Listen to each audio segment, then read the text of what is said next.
Жаңа Қазақстанды құрамыз десек, елге жанашыр қоғамдық саяси күштердің бәрі жұмылу керек. Бұл ретте партиялардың өзара тіл табысып, саяси жүйені дамытуы аса маңызды.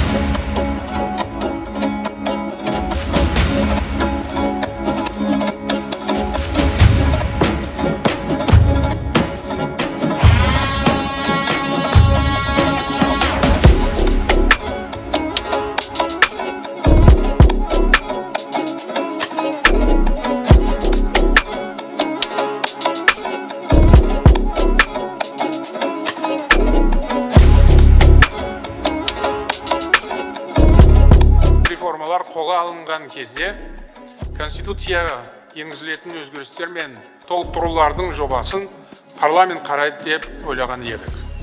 Бұл қолданыстағы заңнамада орныққан рәсімнің бірі. Алайда, алдағы ауқымды әрі маңызды өзгерістер ел болашағына айрықша әсер етеді.